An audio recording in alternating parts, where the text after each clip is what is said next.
Perdebatan tentang kuliner Asia Tenggara kembali menghangat.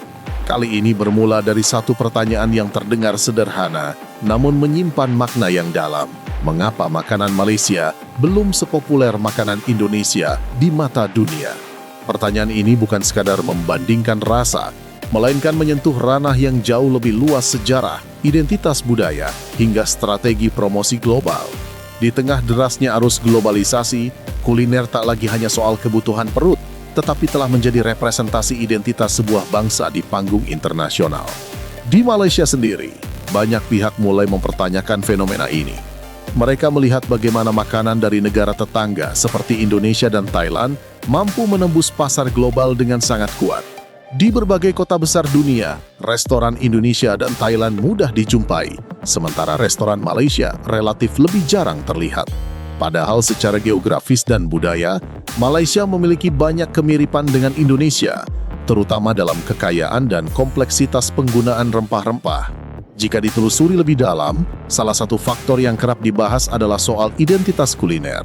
Indonesia memiliki bentang kuliner yang sangat luas dan beragam. Dari Aceh di ujung barat hingga Papua di ujung timur, setiap daerah menyuguhkan ciri khas rasa, bahan, serta teknik memasak yang berbeda. Keragaman ini melahirkan banyak ikon kuliner yang kuat dan mudah dikenali dunia. Hidangan seperti rendang, nasi goreng, dan sate bukan hanya populer di dalam negeri, tetapi juga telah menjadi bagian dari percakapan global tentang makanan terenak di dunia. Rendang, misalnya, memiliki sejarah panjang yang berakar dari budaya Minangkabau di Sumatera Barat. Hidangan ini awalnya diciptakan sebagai bekal perjalanan karena daya tahannya yang lama. Proses memasak yang berlangsung berjam-jam menghasilkan cita rasa yang kaya dan berlapis. Seiring waktu, rendang berkembang dari makanan tradisional menjadi simbol kuliner Indonesia yang mendunia. Bahkan, beberapa kali rendang dinobatkan sebagai salah satu makanan terenak di dunia oleh media internasional. Di sisi lain, Malaysia juga memiliki hidangan khas seperti nasi lemak, laksa, dan nasi kandar yang tak kalah lezat. Tantangannya terletak pada bagaimana makanan-makanan tersebut diposisikan di panggung global. Sebagian besar kuliner Malaysia merupakan hasil perpaduan budaya Melayu, Tionghoa, dan India. Perpaduan ini memang melahirkan cita rasa yang unik, namun dalam konteks branding global, identitasnya kerap dianggap kurang tegas dibandingkan Indonesia yang memiliki banyak hidangan dengan akar budaya yang jelas. Perdebatan mengenai asal-usul makanan juga turut memengaruhi persepsi. Nasi kandar dan roti canai, misalnya, sering dikaitkan dengan pengaruh India. Hal ini membuat sebagian orang berpendapat bahwa kuliner Malaysia kurang memiliki identitas yang sepenuhnya orisinal. Sementara itu, Indonesia berhasil memosisikan rendang dan sate sebagai bagian dari warisan budaya yang kuat dan khas. Namun, kepopuleran tidak ditentukan oleh rasa semata. Strategi promosi memegang peranan besar dalam memperkenalkan kuliner ke tingkat internasional. Dalam beberapa tahun terakhir, Indonesia dinilai lebih agresif mempromosikan makanan Nusantara. Pemerintah, pelaku industri, hingga diaspora Indonesia di luar negeri aktif memperkenalkannya melalui festival budaya, pameran internasional, dan pembukaan restoran di berbagai negara. Pariwisata juga menjadi faktor kunci. Indonesia memiliki destinasi kelas dunia seperti Bali yang menjadi magnet wisatawan mancanegara. Ketika wisatawan datang, mereka tak hanya menikmati keindahan alam, tetapi juga mencicipi hidangan lokal. Pengalaman ini kemudian dibawa kembali ke negara asal mereka, menjadi promosi gratis yang efektif bagi kuliner Indonesia.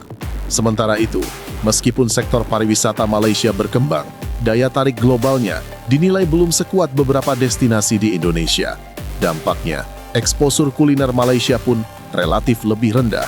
Faktor populasi juga cukup signifikan. Dengan lebih dari 270 juta jiwa, Indonesia memiliki pasar domestik yang sangat besar, memungkinkan makanan berkembang dan menyebar dengan cepat. Banyaknya masyarakat Indonesia yang merantau ke luar negeri turut membantu memperkenalkan kuliner Indonesia ke berbagai penjuru dunia. Restoran yang dibuka diaspora menjadi ujung tombak perluasan jangkauan kuliner Nusantara. Malaysia, dengan jumlah penduduk yang lebih kecil, tentu memiliki skala penyebaran berbeda. Namun hal ini bukan berarti Malaysia tak memiliki peluang untuk bersaing secara global. Banyak yang mengakui bahwa kuliner Malaysia memiliki cita rasa unik dan kaya, hasil pertemuan berbagai budaya di dalamnya. Selain faktor kuliner, aspek bahasa dan budaya juga ikut mewarnai perdebatan. Penggunaan istilah singkatan seperti nasgor untuk nasi goreng atau nas lemak untuk nasi lemak kerap menjadi bahan diskusi. Di Malaysia, penggunaan bahasa cenderung lebih formal dan jelas, sementara di Indonesia, singkatan lebih lazim dalam percakapan sehari-hari. Meski tampak sepele, perbedaan ini mencerminkan bagaimana budaya memengaruhi cara suatu produk termasuk makanan dipresentasikan kepada publik. Fenomena ini menunjukkan bahwa kepopuleran kuliner bukan hanya soal rasa, tetapi juga bagaimana cerita di baliknya dikemas dan disampaikan. Dunia internasional tidak hanya mencari makanan enak, melainkan pengalaman dan narasi yang kuat. Indonesia tampaknya berhasil memadukan kekayaan budaya, sejarah, dan strategi promosi secara efektif. Meski demikian, perbandingan ini seharusnya tidak menjadi ajang saling merendahkan. Baik Indonesia maupun Malaysia memiliki kekayaan kuliner luar biasa yang layak diapresiasi. Setiap negara memiliki keunikan dan kekuatannya masing-masing. Alih-alih berdebat, kolaborasi justru bisa menjadi jalan untuk memperkenalkan kuliner Asia Tenggara secara lebih luas ke dunia. Pada akhirnya, pertanyaan mengapa makanan Indonesia lebih populer dibandingkan Malaysia tidak memiliki jawaban tunggal. Ini merupakan hasil kombinasi berbagai faktor keragaman kuliner, kekuatan identitas budaya, strategi promosi, hingga aspek ekonomi dan pariwisata. Kepopuleran bukanlah sesuatu yang terjadi secara kebetulan, melainkan buah dari proses panjang yang melibatkan banyak elemen. Dengan potensi yang dimiliki, Malaysia sejatinya memiliki peluang besar untuk meningkatkan eksistensi kulinernya di kancah global. Melalui strategi promosi yang lebih terarah dan penguatan identitas kuliner, bukan tidak mungkin makanan Malaysia akan semakin dikenal dan diminati di berbagai belahan dunia.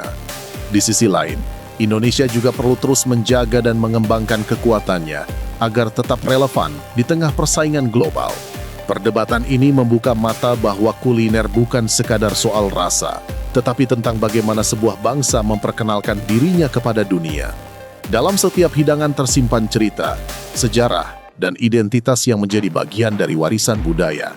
Di sanalah letak kekuatan sejati sebuah makanan. Jadi, apakah pertanyaan tadi sudah sepenuhnya terjawab?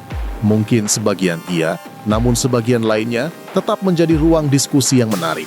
Yang jelas, baik Indonesia maupun Malaysia memiliki peran penting dalam memperkaya peta kuliner dunia.